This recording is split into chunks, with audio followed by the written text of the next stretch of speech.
They got to put it in the public domain so you can locate it, so that you can show what you're talking about when you tell people that it's an entertainment, and the entertainment is the slave narrative.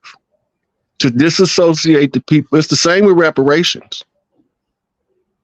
The only reparations we want is to get our shit back, because we back for everything they owe, but they just so happen to owe us everything. They won't have nothing to give us for reparations after that. Right? They all fabricated, built up on a legal fiction, a house of cards.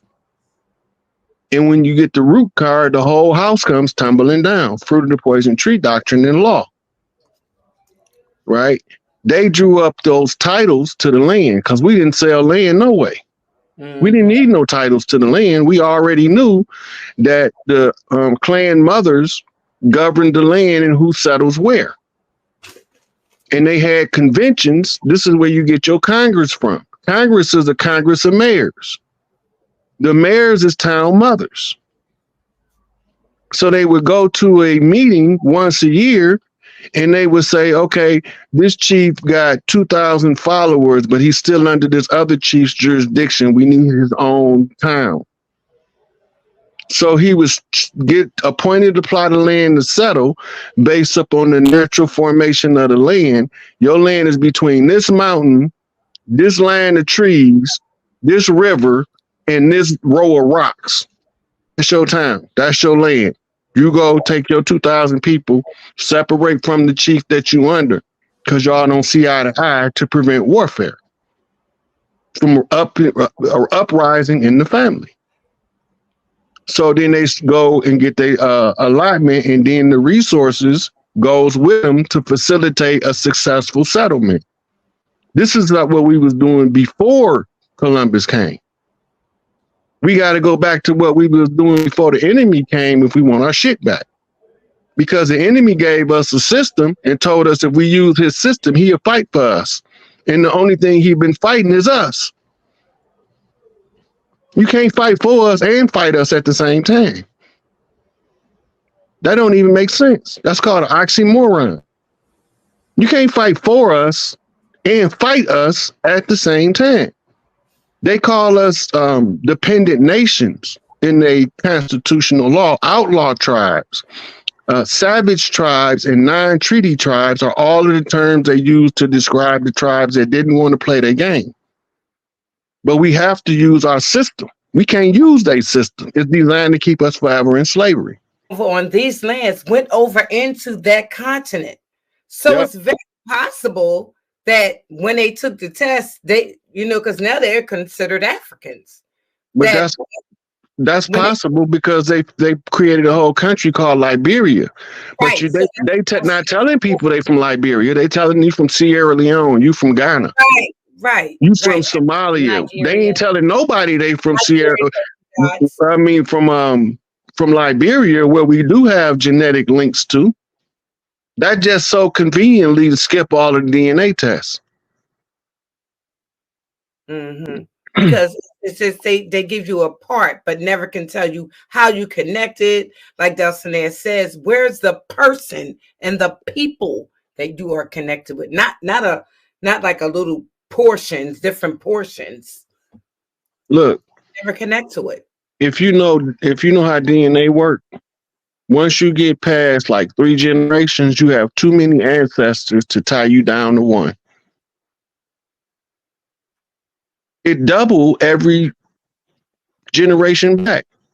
Your 2 parents had 4 parents. Your 4 grandparents had 8 parents. Them 8 parents had 16. It doubles as you go back. If you go back 100 years or 200 years, you talking about 64 to 100 and some ancestors. Which one is they talking about was the African? Facts. I threw that in to try to help them a little bit, but I'm with you with it. Right. So DNA don't work like that. The DNA that they read only expresses what they call a phenotype. A general descriptive appearance that's on a specific code of the DNA. And they assume because you have the same physical characteristics as somebody on the other side of the water that this will fit the narrative to disassociate them from the land. We ain't that dumb no more. And we used to be. Yes. We used to be, but we ain't that dumb no more. There's too many of us aware that we from over here because we feel it in our bones. We don't need nobody to tell us. The earth talk to us if we listen and tell us if we belong here. If we don't belong here, we get restless until we find where we belong. We still gonna always be tribes. Tribes mean families. We gonna always break up into extended family groups. It's just the nature of who we are. This is why when we started tribing up in the 60s and 70s, they started labeling the tribes as gangs because most people don't know gang mean tribe. Right? So we just need to first close down the old system, and nature will put us back in the proper structure as the tribal mothers step up and be recognized, and the families will begin to remember shit. They don't know why they remember it. We know everything already about the land, talk to us, telling us what took place. But we have to get back into the energy where we receptive to the messages that the land is producing to tell us the whole story. The animals reenact the story, the trees. Like most of us, a high percent of us don't know that you used to be able to walk the treetops from Florida to damn near Texas without ever climbing down out of a tree, getting on the ground. But they chopped all the trees down because it was wartime. And they took all of the cypress trees out of Florida, which was the giant trees that covered the land of flowers. This is all researchable information.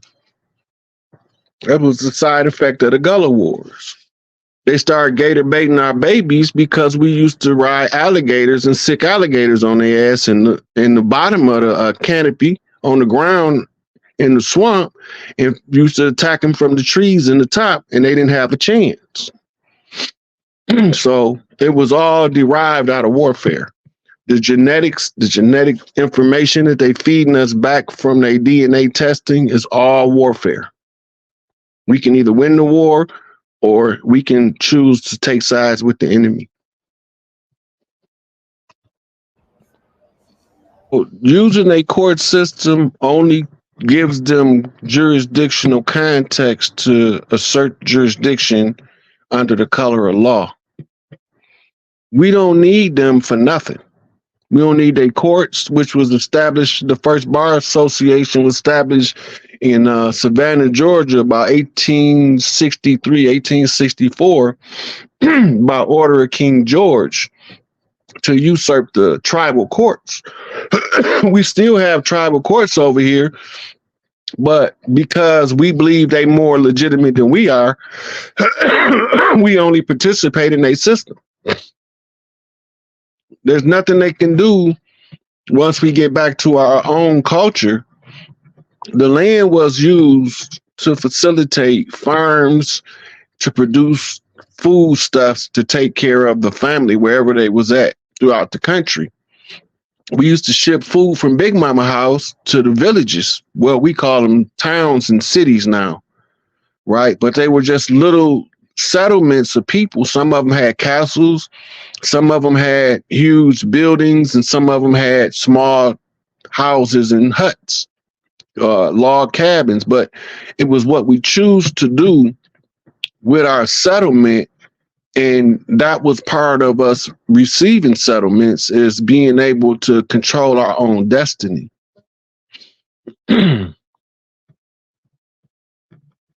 I think I understand what you're saying. So when you have the blood rights as a member of the royal families of the land, you become what's called a pretender to the throne. And your life work becomes the foundation that you build as you go on a campaign to alert the rest of the heirs on the land that you assert in your jurisdictional right to restore the land. And so the campaign is a process called the redemption process that we follow, where we use the oral tradition. This is why I use social media, because it's all time stamped and dated in archivable format for the purposes of public notices. So whatever I'm putting in the public domain, no matter whose show I'm on right now, I'm also asserting my rights to restore the land back to the original people, wherever they at on the land. It don't matter